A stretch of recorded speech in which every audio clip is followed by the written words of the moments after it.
Welcome back, everybody. This is the third in our 5-part series. We're going to be talking more about writing. This time we're going to be talking more about your influences. So, what books have influenced your writing and your life in general?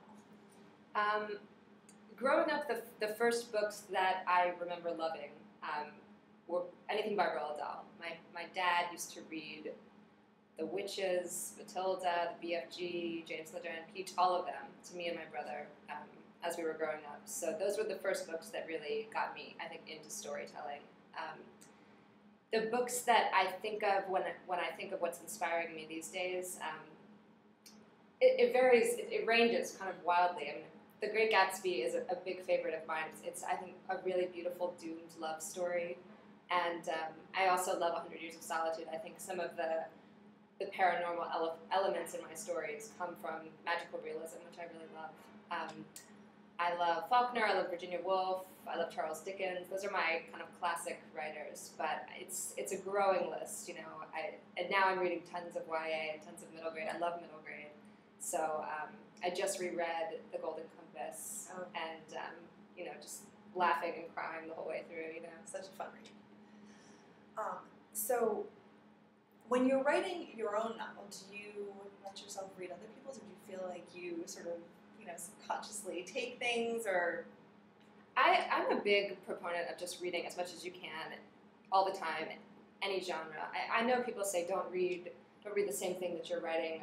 It can conflict or, you know, get into your subconscious or whatever, and I don't agree with that. I mean, I think you can never see writing as a danger. I mean, reading as a dangerous thing that should be avoided. So I read as much as I can. I get to read a lot of advanced copies of books that are coming out, and it's really exciting to see. I think it's really exciting to see how what's being published interacts with what's being written. And, you know, obviously every story has already been told. Right. You know, I'm very familiar with the idea that you just have to try to make it your own, and everybody's doing that anyway. So I read lots of YA when I'm writing YA. It's wonderful. Do you have any advice for other writers? I think the simplest piece of advice that I can give people who are interested in writing and want to begin storytelling is a way to live, and that's to, I say, it sounds very cheesy when I say it, but live curiously.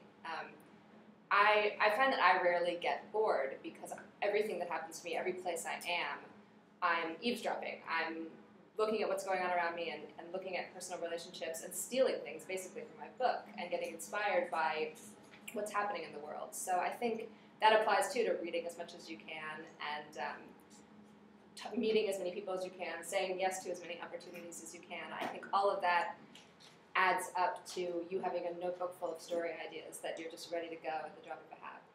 So really just allowing yourself and being open to any experience that's Yeah. out there, so that you have more to sort of take from Exactly. for your own works. Last question, this one. Teens.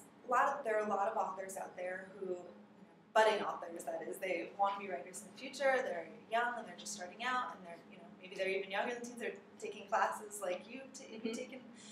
Do you have any advice for them in particular? Again, this is really simple advice, but I think, especially when you're starting out, it's really important to finish what you start. Because I know that when I was first starting to really write fiction, which was probably when I was 17 or 18, I had a million ideas. Just every day I would wake up, this could be a great story, this could be a great story. And yeah, I had a notebook and I kept them all jotted down. And it took me I would always start something, and then I would get a little bit bored or get a little bit stuck and move on to something else. And I think that's totally fine, and that's what led me to writing longer stuff and sticking with it longer. It was just, I guess, sort of practice for that. But now, I think it's very important to complete things because it's really easy to get inspired. It's a lot harder to see something through to its end. And endings are terrible. They're so hard to write. So just learning that you can do it is probably the biggest hurdle. Getting over that and finishing a story and knowing that now I can finish anything I write. That was a big step for me as a younger writer. Wonderful. All right, so this concludes our 3-part of 5 series for the writing. Stay tuned, and we'll be talking more about Fallen and Torment, and then after that we'll be talking about the series in general.